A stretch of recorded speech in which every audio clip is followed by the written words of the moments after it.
என் அன்பு குழந்தையே, நீ நீண்ட காலமாக காத்திருந்த உனக்கான நல்ல நேரம் வந்துவிட்டது என்பதை சந்தோஷமாக சொல்லவே இன்று நான் உன்னை தேடி வந்துள்ளேன். எப்பொழுதும் சொல்வது போலத்தானே அப்பா இப்போதும் கூறுகிறீர்கள் என்று எண்ணி விடாதே. உனக்கு நல்ல காலம் ஆரம்பித்து விட்டதையும் உனக்கான நல்ல நேரங்கள் துவங்கி விட்டதையும் இனி நீ உணரவும் போகின்றாய். இப்பொழுது நான் கூறுவதை பொறுமையாக கேள். பகல் இரவு என இரண்டுமே நேரத்தை தான் குறிக்கும். ஆனால் அநேக பகல் மட்டும் தான் வெளிச்சம் தரக்கூடிய நேரம் என்றும் இரவு என்பது இருட்டை மட்டும்தான் தரும் என்றும் நினைக்கிறார்கள். சூரியனை பார்ப்பது பெரிய விஷயம் அல்ல. ஆனால் இரவில் அந்த இருட்டிலும் நமக்கு வெளிச்சம் தரும் சந்திரனையும் நட்சத்திரங்கள் இருப்பதையும் மறந்து விடுகின்றார்கள். காரணம், அவர்களுக்கு இருட்டுதான் கண்ணில் தெரிகின்றது. அதில் இருக்கும் பிரகாசமான நட்சத்திரங்களும் நிலவின் ஒளியும் தெரிவதில்லை. நீயும் அப்படித்தான் உன்னுடைய வாழ்க்கையில் ஏற்படும் கஷ்டங்களை பார்க்கின்றாய். ஆனால் அதில் நட்சத்திரமாக இருக்கும் வழிகளையும் வெளிச்சத்தையும் பார்க்க மறுக்கின்றாய். கஷ்டமானது என்று நீ ஒதுங்கி போகின்றாய் என்றால் எல்லாம் உனக்கு கஷ்டம்தான். அதற்கு பதிலாக எல்லா விஷயங்களிலும் கஷ்டமானதை தேடிப்போ. அது முதலில் கடினமாகத்தான் இருக்கும். பழக பழக அந்த கஷ்டத்தில் இருக்கும் சுலபத்தை நீ உணர ஆரம்பிப்பாய். இதுதான் உண்மை. உன்னுடைய வாழ்க்கையில் ஒன்றை புரிந்து கொள். கஷ்டத்தில் சந்தோஷத்தை காணலாம். அதை போலவே சந்தோஷத்தை நீ அனுபவிக்கவும் செய்யலாம். எந்த தீமையிலும் ஒரு நன்மை இருக்கும். எந்த கஷ்டத்திலும் ஒரு சந்தோஷம் இருக்கும். கஷ்டம் என்று நீ விலகிச் சென்றால் அதில் இருக்கும் சந்தோஷத்தை நீ இழந்து விடுவாய். வாழ்க்கையில் துன்பங்கள் வருவது இயல்புதானே. அந்த துன்பங்களை இயல்பாகவே எடுத்துக்கொள். உன்னுடைய துன்பங்களும் கஷ்டங்களும் ஒரு ஓரமாக இருந்து விட்டு போகட்டும். உன்னுடைய கைகளில் இருக்கும் மகிழ்ச்சியை நீ கொண்டாட பழகு. அழுது கொண்டே இருந்தால் ஆனந்தத்தை எப்படி பார்ப்பாய்? எனவே இன்று முதல் பிரச்சனைகளிலும் துன்பத்திலும் உன்னுடைய மனதை செலுத்தாமல் உன்னுடைய கண்முன் கிடக்கும் மகிழ்ச்சியை எடுத்து கொண்டாடு. உன்னை சுற்றி சிதறி கிடக்கும் சந்தோஷங்களை நீ கவனிக்க ஆரம்பித்தாலே உன்னுடைய வாழ்க்கையில் நல்ல நேரம் ஆரம்பித்துவிடும். மகிழ்ச்சியான நிகழ்வுகள் நடந்தால்தான் நான் மகிழ்ச்சியாக இருப்பேன் என்பது சரியல்ல. நீ மகிழ்ச்சியாக இருக்க பழகிக்கொள். உன்னுடைய வாழ்க்கையில் மகிழ்ச்சியான நிகழ்வுகள் தானாக நடக்கும். இப்பொழுது நீயே சொல், இன்று முதல் உன்னுடைய வாழ்க்கையில் நல்ல காலம் பிறந்து விட்டதல்லவா? உனக்கும் நல்ல நேரம் ஆரம்பித்து விட்டதல்லவா? இனி நீ ஒவ்வொரு நொடியும் மகிழ்ச்சியாக இருப்பாய் என்ற நம்பிக்கையில் நான் இருக்கின்றேன். என்னுடைய நம்பிக்கையை வீணாக்கி விடாதே. நீ கொண்டுள்ள மகிழ்ச்சியை உன்னுடைய வாழ்நாள் முழுவதும் நிரந்தரமாக்கி தருவது உன்னுடைய அப்பாவின் பொறுப்பு. இவ்வுலகில் யார் உனக்கு இருப்பார்களோ இல்லையோ, நான் உன்னுடன் இருப்பேன். உன்னுடைய இல்லத்திலும் உள்ளத்திலும் அமர்ந்தும் விட்டேன். நீ என்னுடைய பிள்ளை.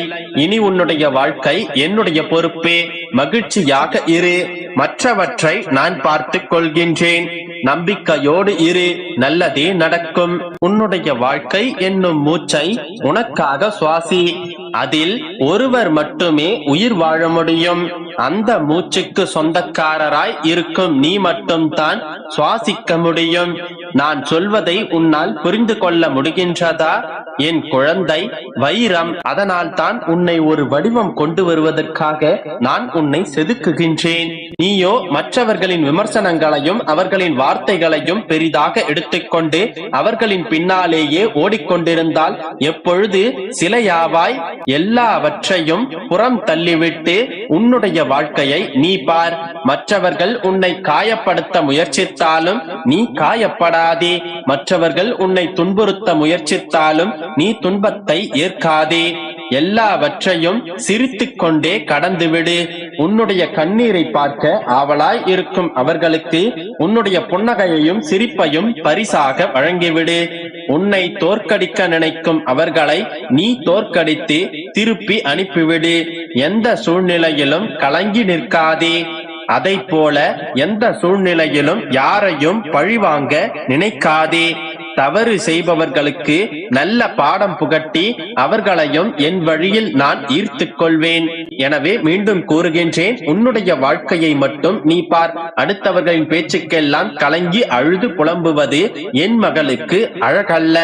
எல்லோர் முன்னிலையிலும் என்னுடைய பிள்ளையை நான் மேன்மைப்படுத்தி காட்டுவேன். மேலும் மேலும் உன்னுடைய வாழ்க்கை தரத்தை நான் உயர்த்தி காட்டுவேன். அனைவரும் வியக்கும் வண்ணம் உன்னை வாழ வைப்பேன். நம்பிக்கையோடு இரு, அனைத்தும் நல்லதாகவே நடக்கும்.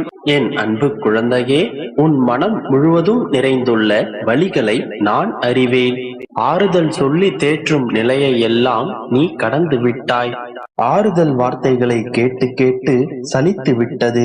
உனக்கு நீயே ஆறுதல் சொல்லிக் கொள்ளும் மன தைரியமான பிள்ளைதான் நீ.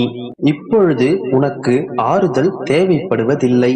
ஆனால் இப்பொழுது உன்னுடைய சூழ்நிலையில் ஆறுதலான வார்த்தைகளோ அல்லது நம்பிக்கையூட்டும் வார்த்தைகளோ கண்ணீரை துடைக்கும் கரங்களோ எதுவுமே உனக்கு தேவையில்லை. என்னுடைய கவலைகள் கண்ணீர் என அனைத்திலிருந்தும் நானே மீண்டு வந்து விடுவேன். ஆனால் நான் கேட்ட அந்த ஒன்றை மட்டும் எனக்கு கொடுத்து விடுங்கள் என்று தினமும் என்னிடம் கேட்டுக்கொண்டிருக்கின்றாய். என் கண்மணியே, நான் வெறுமனே ஆறுதல் வார்த்தைகளை கூறிவிட்டு தற்காலிகமாக உன்னை சமாதானப்படுத்திவிட்டு சென்று விடுவேன் என்று நினைத்தாயா? ஒன்றை மட்டும் புரிந்து கொள், நான் சொல்வது ஆறுதல் வார்த்தைகள் மட்டுமல்ல, அருள் வாக்கும் அல்ல. நான் உனக்கு தினம் தினம் தருவது தெய்வ வாக்கு. இந்த தெய்வ வாக்கின் சக்தி தெரியாமல் தான் நீ தினம் தினம் புலம்பிக் கொண்டிருக்கின்றாய். நான் ஏற்கனவே கூறியுள்ளது போல, யார் என்னை எப்படி வணங்குகிறார்களோ, யார் என்னை எப்படி உருவகப்படுத்துகிறார்களோ அப்படியாகவே நான் உருவம் கொள்வேன். நான் கல் என்று நினைத்தாலோ சிலை என்று நினைத்தாலோ அவர்களுக்கு நான் கல்லாகவே தெரிவேன். ஆனால் என்னை உன்னுடைய அப்பாவாகவோ அல்லது கர்மாக்களை துடைக்கின்ற குருவாகவோ எண்ணினால் உனக்கான அத்தனை துன்பங்களையும் நான் ஏற்றுக்கொண்டு உன் வாழ்வில் ஒளி ஏற்றுவேன். உன்னுடைய குருவாக நான் அவதரிப்பேன். அப்படியாகத்தான் கண்மணி, நான் உன்னிடம் கொண்டு வந்து சேர்க்கும் இந்த வார்த்தைகள் எல்லாம் வெறும் ஆறுதல் வார்த்தைகள் என்று நீ எடுத்துக்கொண்டால் வெறும் ஆறுதல் மட்டுமே உனக்கு கிடைக்கும். அவ்வாறின்றி இது தெய்வ வாக்கு என்று புரிந்து கொண்டு அந்த சக்தியை நீ அறிந்து கொண்டால் உனக்குள் ஒரு நம்பிக்கை பிறக்கும். இந்த வாக்குகள் பலிக்கும். பலித்தே தீரும் என்கின்ற நம்பிக்கை உனக்குள் பிறக்கும். அதன் பிறகு நீ ஒருபோதும் புலம்பிக் கொண்டும் வருத்தப்பட்டு கொண்டும் இருக்க மாட்டாய். என் அப்பா எனக்கான தெய்வ வாக்கை தந்துவிட்டார், அது நடந்தே தீரும், இதன் பிறகு எனக்கென்ன கவலை என்கின்ற நம்பிக்கை உனக்குள் பிறக்கும். அதன் பிறகு உற்சாகமாக உன்னுடைய கடமைகளை செய்வாய். நீ என்னுடைய வார்த்தைகளை எப்படி எடுத்துக் கொள்கின்றாயோ அது அப்படியே பலிக்கும். நீ அதை உதாசீனப்படுத்தினால் நான் ஒன்றும் செய்வதற்கில்லை கண்மணி. என் வாக்கினை உள்வாங்கி கேட்பாயானால் அது உன்னுடைய வாழ்வில் விரைவில் பலிப்பதை நீ கண்கூட பார்ப்பாய்.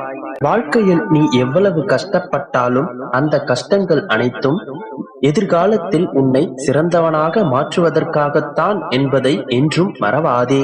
துன்பங்கள் ஒரு அளவை விட அளவு கடந்து சென்று விட்டால் நன்றாக நினைவில் வைத்துக்கொள், உன் வாழ்க்கையில் மற்றற்ற மகிழ்ச்சி வரப்போகின்றது என்பதை. என்னை நீ சந்தித்த வேளையிலேயே உன்னுடைய பிரச்சனைகள் பல மடங்காக குறைந்து விட்டது.